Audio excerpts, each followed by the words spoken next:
They captured her on the edge of the war, blue-skinned, horned, a living weapon meant to die in silence. But they didn't kill her. They wanted her mind.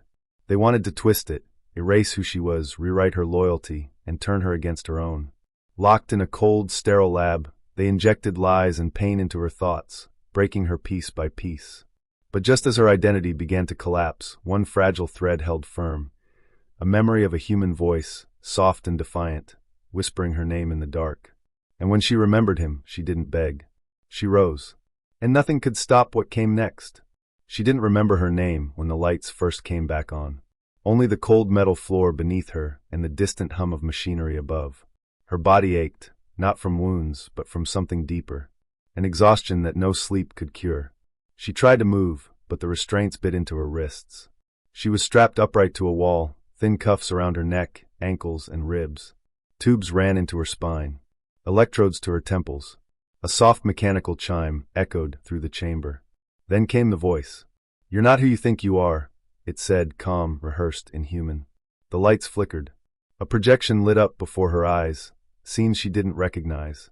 Faces of people laughing, dying, burning cities, alien banners, Terran flags. Her head throbbed with each flash. "Your memories are corrupted.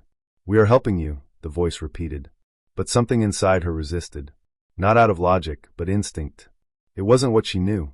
It was what she felt. The pain came in waves, not from the devices, but from within. They were rewriting her thoughts. Trying to erase someone. Someone important. She didn't know his name.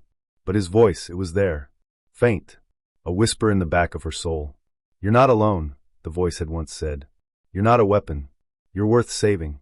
She clung to that voice like a drowning woman. They couldn't take that. Not yet. Each day they returned, the handlers, dressed in sterile suits, faces hidden behind visors. They didn't speak to her, only to the machines. One monitored the neural realignment. Another watched her heartbeat. They were efficient, detached, but they didn't see the fight still burning in her eyes. They called her Subject 9. She knew that wasn't her real name.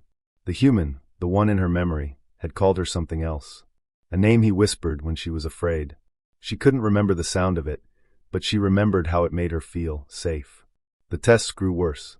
They injected hallucinations into her mind, simulations of war, betrayal, even love twisted into horror. They tried to make her believe she had always belonged to them, that the human who cared for her had been a lie, a Trojan horse in her memory. But he wasn't. One night, as they lowered her into the memory-reforged tank, she fought back. Not with her body, that was still bound, but with her mind. She focused everything on the voice, replayed his words, his kindness, the warmth in his eyes when he found her half dead on that battlefield, the way he knelt beside her, unafraid, the way he offered her his rations before asking her name. That voice became fire. The machines faltered. Her brainwave spikes surged. Error messages flashed in red on the screens. The technicians rushed to suppress the override, but she screamed, not in pain but in will. A roar echoed through her, primal, beautiful. The glass of the tank cracked. Her restraints groaned. And then they snapped. The emergency klaxons didn't matter. She ripped the cables from her back, tore off the helmet from her skull. Her body stumbled, collapsed to one knee. But she rose.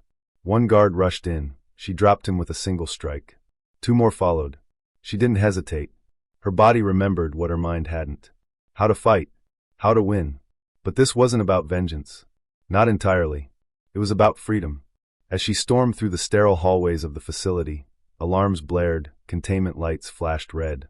She tore through barriers, burst through automated doors. The others tried to lock her out. They didn't expect her to remember the codes.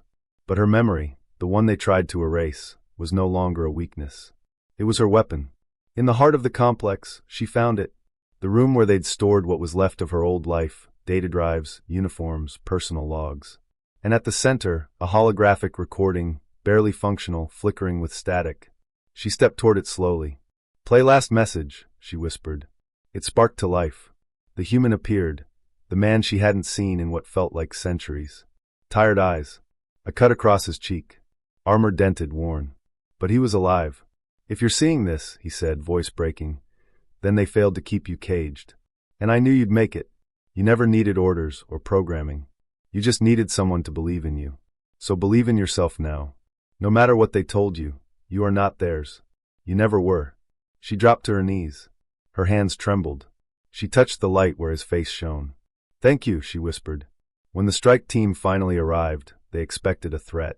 A monster. A ghost. But what they found was a survivor, standing in the ruins of the lab, flames licking the corners of the memory archive, data cores melted, experiments destroyed. She turned slowly.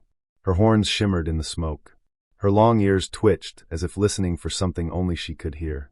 Her blue skin was cut, bruised, but radiant. Her eyes were clear, no longer glassy or blank. I remember everything now, she said. They asked for her name. She gave it, the one the human had given her. And when they asked what she wanted, her voice didn't shake. Justice, she said. For all of us they tried to erase. And then she walked into the stars, no longer broken, no longer silent, but free and on fire.